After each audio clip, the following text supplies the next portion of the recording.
All right, in Sydney, Paulie Malignaggi. Paulie, what's at stake here for Tim Tszyu? How does he stay focused on the task at hand? I think with Tim, the focus is more continuing to build chemistry with Pedro Diaz. I think you stay focused just by the fact that this is only your second game with Pedro, and the reason you're taking these fights before the Spence fight is to build chemistry with your trainer. So I don't even think you overthink it. I think it's more so about the dynamic with the trainer and bringing things together. And then the opponent in front of him is obviously the opponent in front of him. You don't overthink about the opponent.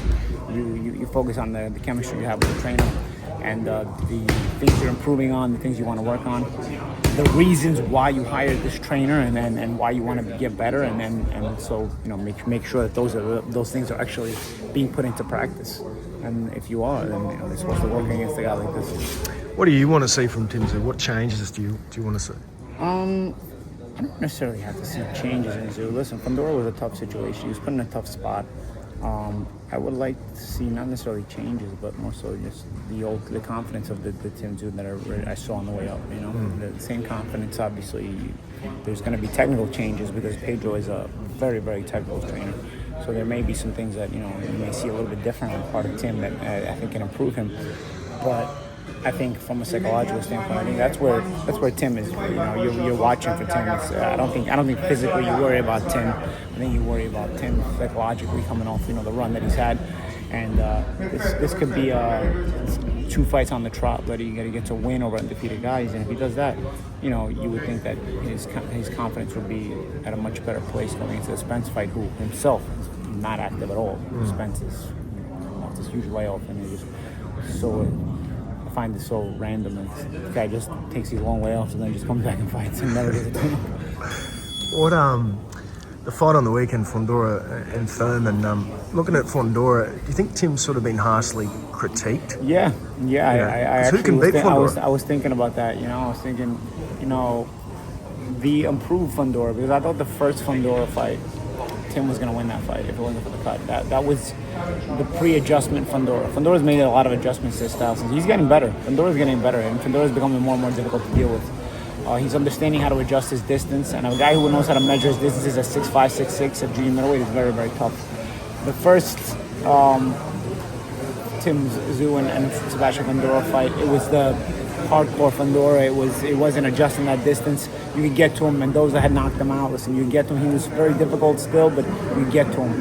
This Fundora is a bit more difficult to get to because he knows how to take the half steps back, push out, slide in and slide out, and make you pay. And he can still punch, and he's still resistant.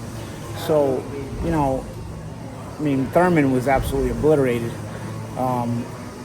Tim, honestly, he still came up short, but even with the new improved Fundora, Tim was still landing good punches, getting his hands in there, getting good shots off. The thing about Fundora is he's durable too. He's not just hittable, but he's durable. You can get to him, but he's durable.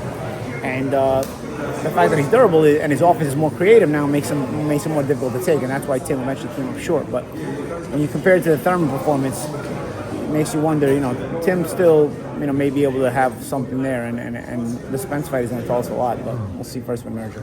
I don't want any of these guys, Ortiz, Zayas, Boots, do they challenge Fundora? Could they challenge Fundora? Listen, Fundora's always hittable. He's better defensively now than he was even a couple of years ago. He's always hittable. And even Tim showed that in the rematch. When a guy's that hittable, he can always be susceptible. But it doesn't mean it's easy because he hits hard and he takes it well. Considering he's so skinny and you would think how's this guy going to take a punch at light middleweight? He takes a good punch and he returns fire very well and he hits hard. And so he's difficult to deal with. Listen, there's a lot of very good fighters at light middleweight. There's, Zayas, there's Ennis, there's Virgil Ortiz, there's, Josh Kelly's pretty good, even the guy Josh Kelly to the title from Mutaz Aliyev, if he would stay busy, if the poor guy, if they had a team that could keep him busy, he probably would, be much more difficult to deal with. But, it's not an easy weight class. It's not an easy weight class. I don't know if there's per se a definitive number one, but Fundora has a claim for it for sure. Last one, Zayas Boots announced today.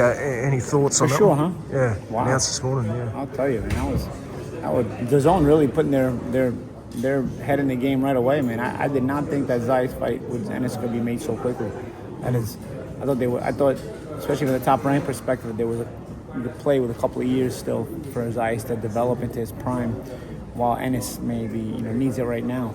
And so the fight being made, I think, is more advantageous to Ennis, I think, because with Zayas, when you have a marketable fighter like that, you can take your time as to when, Canelo was the king of this, it's not who you fight, it's when you fight them. You fight them, when they're not so much at their best, so to speak. So for Zayas to take on Ennis right now, when Ennis has been pretty much shrieking, that's a credit to Zayas, and it's a credit to Top Rank for having faith in their guy, but it's a tough fight. It's a tough fight. This is a really good fight. And I don't know that Zayas has reached his peak yet. So, are you risking him not reaching his peak if Ennis, hurts him and changes him, It's another thing. You're taking a chance here with Zayas. But Zayas is a hungry guy. I've always known that Zayas, lives this life and, has very lofty goals. So this is a big, big opportunity for Zayas. If Zayas wins this fight, especially with the Puerto Rican background and having all that, all that fanfare, he steps into a big superstardom situation. Thanks, Paul. Appreciate it, man.